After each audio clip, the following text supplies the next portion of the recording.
Hi, welcome to Spy Camera UK. In this video I'm going to go through the Bug Detector Combo. This one has really got three main functions. The ability to search for wireless signals, so you can find anything Wi-Fi or GSM. You've got the magnet detector, which will help you detect trackers underneath the car. And we've also got the lens detector. This is for looking for hidden cameras, whether they're on or off. We'll go through each function, but to start with, we'll go through the main one, which is the ability to scan for wireless signals. So you'll need to have the antenna on the device, and then you just need to turn onto the on position. So the on-off switch is also a sensitivity gauge. So you don't want it on the two extremes. If you have it too low, it doesn't matter how close you get, it won't pick up anything. If you have it on too high, it's so sensitive that it doesn't matter where you go around the room, it's just going to be bleeping all the time, it doesn't tell you anything.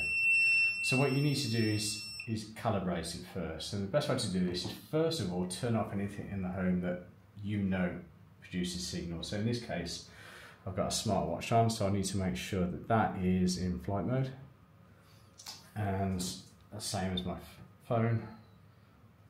Let's put that into flight mode as well. So at least you know these aren't producing any signals. Because the bugs produce the same signals as phones. It's either Bluetooth, Wi-Fi or GSM, as in the mobile phone network. They don't have their own network, so anything that uses wireless signals like a phone will set this device up. So you need to basically clear the deck, and so you know that anything you're picking up shouldn't be there. The next thing to do is to calibrate this. So what you want to do is turn it up so it's beeping, and then you want to turn it just slow enough that it goes quiet. So turn it into the white area. You turn it down, down until we're just on the white. So not all the way down, just so it's just on the edge. And from there, what you do is work your way around the room. You don't need to be too slow. It's not like you've got to go every inch of the property, because we've got it on a fairly high reading. It's just on the edge. So as you can see, it's picking up a bit of background noise there. Anything like that, don't worry about small amounts. You're looking for a large amount. You then start moving your way around the room, looking for anything that's producing a signal. Now in this case, we have actually got a bug in the corner here. It's a GSM device. They only really produce large signals when someone calls in. We're not calling in at the moment, so it shouldn't really be producing anything, but we will. Oh, still produces signals. They do sometimes produce GSM signals in the background. But the way you pick this up is, as you're moving around the room, as you're getting closer, you'll see that the gauge stops going off the chart. Now, in this case, we know that the device is here, but if we were none the wiser, we wouldn't know exactly where it was. So as you're getting closer, what you want to do is actually turn it down slightly, so you're having to get even closer. There you are, we're getting more and more. And then you turn it down again, so again you're getting even closer, to the point where you have to touch the object to actually tell where it is. So the idea is, as you get closer, turn it down and down until you're getting right against the device, and it will show you virtually where it is. It won't walk you straight to it. You have got to, obviously we knew where this was. You'd have to try every corner and make sure it's getting weaker over there, stronger over here, and then you concentrate this area and not on that, and then eventually you beat this area, and then you turn it down until you're homing in. It could take you 10-15 minutes to find that in a room like this, but it's just a case of, it's like a game of hot and cold, it's trial and error. So as you get closer, turn it down until you're right on top of it. The other thing is, it may not be producing signals all the time, so it might be you pick it up for a little while and you have to wait and then come back and try it again. We can do a demonstration. So if I leave it there, I'll just take my phone off flight mode. Now I appreciate this will pick up my phone as well, so I'll leave the phone in the same area. If we call the device now,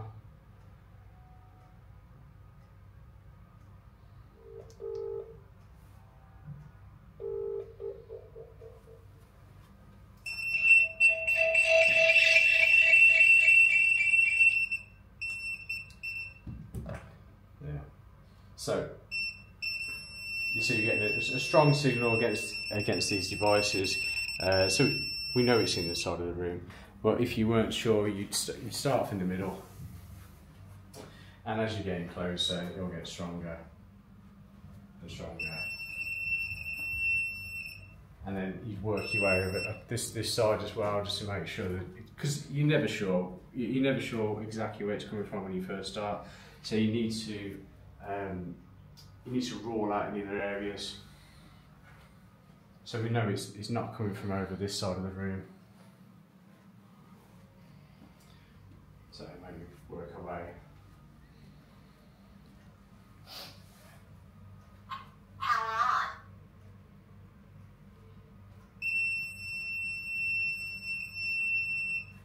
So again, you're just turning it down because it's coming from here. So again, a bit closer. Turn it down a little bit more. Still too strong, so turn it down more. So now is it this side? So this side you can see is dead. This side is getting stronger. So we know it's over this side. Sorry, we know it's over this side of the room. We know it's over here. So again, that's maxed out now. So I want to turn it down a little bit more. Again, until and at that point, if it was a plug socket, you'd have to take it apart and look inside it, or if it's this plug, you'd have to take it apart and look inside it.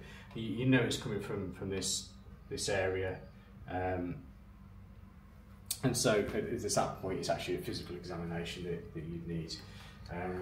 Let's turn that off now. The other thing you got with this is I don't particularly find this feature useful, but it is built in as well. It's what's called AI. It's not full function mode. It's not that useful in my opinion. So what happens is you leave it in a room, you leave it static, and what happens every time it picks up a signal. So again, I'm going to turn the sensitivity up so you can see. It'll pick up a signal, and what it would do is it would actually leave a marker. So see, there was only one a second ago. We've now got two.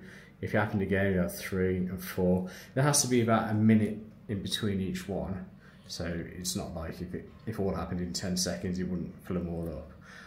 But it's just that you left it in a room. It's quiet like this at the moment. If something does happen, it will keep leaving more and more marks each time you get a stronger signal. It will leave more marks on there. So the idea of this is some bugs might be record all day long and then only upload like once a day or once an hour.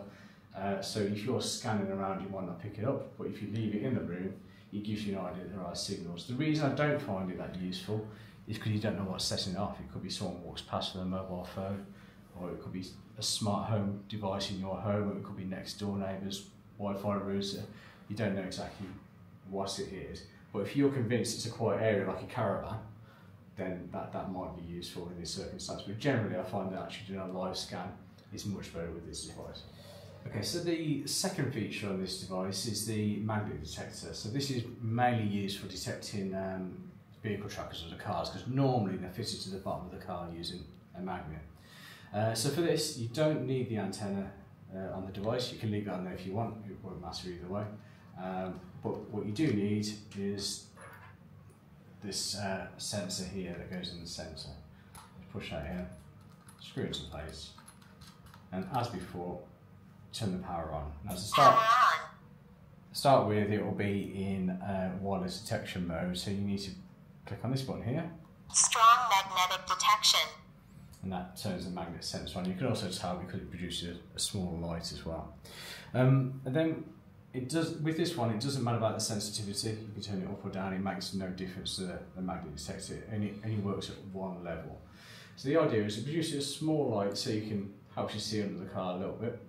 And then what you're looking to do is put it into small nooks and crannies that you can't see, because if someone puts a track under the car, unless they're really lazy and just put it straight under the middle so you can see it, they should be trying to hide it out of the way, so if you look underneath you can't see it. Using this, you can prod underneath the car, looking for a track with a light, but also relying on the device going off if it does find something. So it's not overly sensitive. It's not like you just walk past the car, it will go off. You have to be fairly close to it. So to give you an example, if you're scanning the table, for example, and then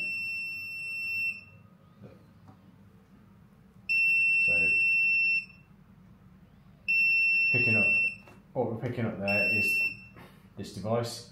It's an old tracking device. It's picking up the magnet from there. So you can see you have to be fairly close to it before it picks it up. But the idea is if that's hidden out the way and you can't see it, you can probe the car with this, and this will set it off. So just because you find a magnet underneath the car doesn't mean it is a tracker. There are some areas of the car that might be magnetic. The best way to rule it out normally is if you get in a magnet detection on one side of the car, if you then go and check the other side to see if it's the same, because if it's part of the build, it'll probably be on both sides. But either way, if it does get set off, the best thing to do is look in that area. You're not looking for something tiny. This isn't obviously a small tracker. You do get slightly smaller, but they're never going to be microscopic. And so you just want to rely on this to scan around. If it gets set off, have a look. If it's nothing there, then move on. But this is a very quick way of finding anything that's stuck to the car using a magnet. So the last feature on this is the lens detector. So the idea of this, it'll pick up anything that's got a hidden camera in there. All it does, it's quite a cheap trick if you like, it just shines a red light at the device. You look through the filter, and anything that's got a lens on it, whether it's on or not, it will just bounce the light back off. It's not perfect. You will get other things that will reflect the light, any really shiny plastic or glass, but even with glass it will still see through and reflect the light back off the lens. It's easy to use. Just switch the device on as before and put it on to the lens detection mode. Camera detection. Now with this one you do need to be careful about the sensitivity. It doesn't affect this, but it will set off the wireless detection. So whenever you're using this mode, just turn it all the way down, because this doesn't mean anything. It doesn't know if there's a camera there, it can't see cameras. This relies purely on you looking through the lens. So when you turn it on, you'll get a slow flashing light. You can press the same button again and you'll get different rates. It really doesn't matter, you can have it on static all the time, depends what you prefer. All you've got to do then is look through the lens. Now this one does take a bit more, how can I say, it takes a bit more time because you're looking at each individual thing. You can't just quickly scan around the room. You are looking at cracks in the wall or holes or places where you think a camera might be. So in this, for this demo, we've got a camera in the actual grille of this device, so I'll bring it over. So it's not impossible to see if I just go around. It's just a grille, and in just one of the holes there is a camera. So that one's not particularly hard to see, but it's not. Sometimes it's not that easy. Some cameras are much more difficult to see than this one, but even so, it takes time to look at everything around the room like that, so you can look through this device instead. So all I need to do is turn on the red light, point it towards where I think the camera might be, look through the viewfinder. Now, you can't really see it without looking through the viewfinder, but if you look through perfectly, in the centre there I can see a red dot, which tells me at least there's something to look at.